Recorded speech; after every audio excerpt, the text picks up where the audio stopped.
सुनो कहानी। दोस्तों, इस कहानी में एक बहुत ही गहरा संदेश छुपा है। अगर आपको समझ आए तो बहुत मज़ेदार बात है, और अगर ना भी समझ आए तो भी मनोरंजन तो आपका अवश्य ही होगा।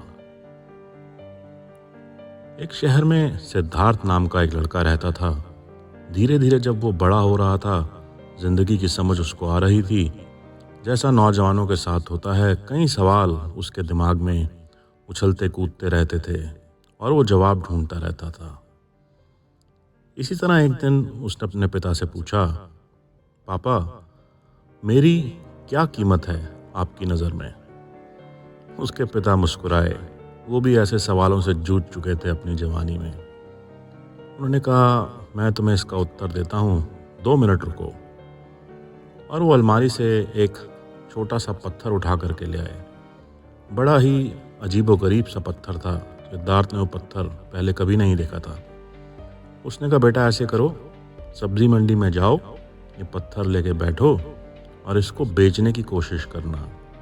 और अगर कोई भी इसकी कीमत पूछे तो सिर्फ 4 उंगलियां हवा में उठा देना, इससे अधिक कुछ मत बोलना।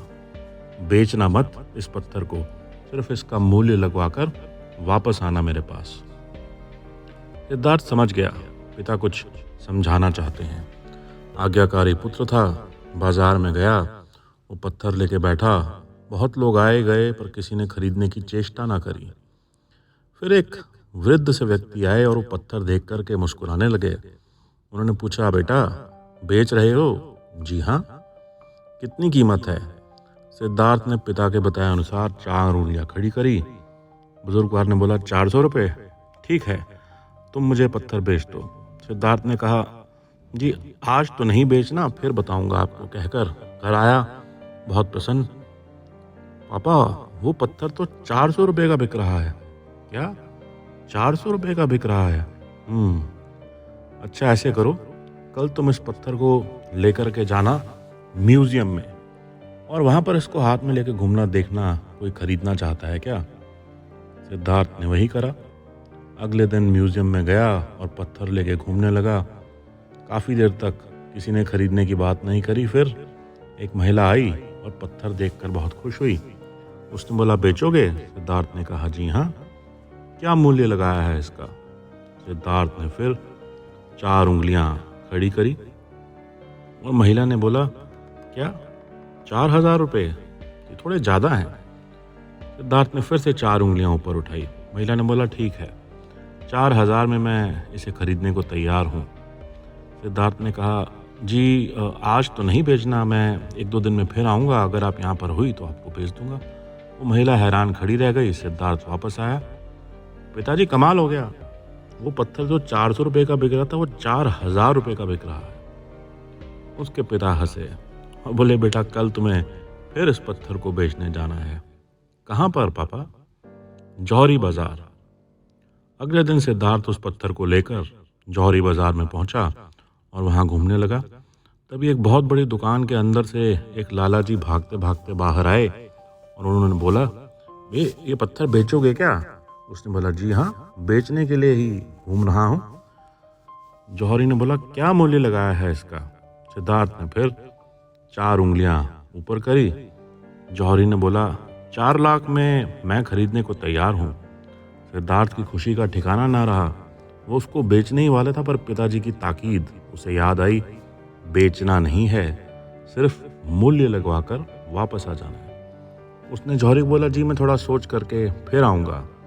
जौहरी ने बोला, कोई बात नहीं, थोड़ा बहुत ऊपर नीचे कर लेंगे भाव तोल। जी नहीं, मैं कल आऊँगा, कहकर सिद्धार्थ खुशी खुशी घर लौट आया। बोला, पिताजी चलिए इस पत्थर को बेचते हैं, इसके 4 लाख रुपए मिल रहे हैं। पिताजी ने वो पत्थर उसके हाथ से लिया, उसको फिर से लाल रेशम के कपड़े में लपेट कर डब्बे में रखा और अलमारी में रख दिया हमेशा की तरह। फिर उन्होंने उसको कहा, देखो इस पत्थर की कीमत एक जगह 400 रुपये लगी, तुम प्रसन्न हुए। फिर एक जगह 4000, और उसके बाद अंततः 4 लाख रुपए में पत्थर बिकने वाला था। हाँ पापा, ये तो है। इसी तरह तुम्हारी कीमत, तुम्हारी वैल्यू भी है बेटा।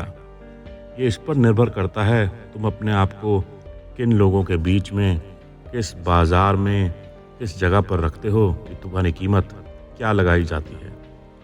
जी हाँ दोस्तों, इसी तरह हमारी ज़िंदगी की कीमत पर इस बात पर निर्भर करती है कि बस हम अपने आप को कहाँ रखते हैं, किस बाज़ार में बिकते हैं और कौन लोग हमारी कद्र करते हैं। कुछ लोग हैं जिनके लिए आप बेशकीमती हैं, उनके बीच में रहिए, और कुछ लोग हैं जो आपका मूल्य सिर्फ एक साधारण पत्थर की तरह लगाएंगे और आपका सिर्फ उपयोग करेंगे। उम्मीद है दोस्तों आपको अपनी कीमत का अंदाज़ा हो गया होगा। ये कहानी आपको पसंद आई, और ऐसी ही और कहानियाँ अगर आप सुनना चाहते हैं तो लाइक, शेयर और सब्सक्राइब ज़रूर करें हमारा चैनल, जिसका नाम है सुनो कहानी।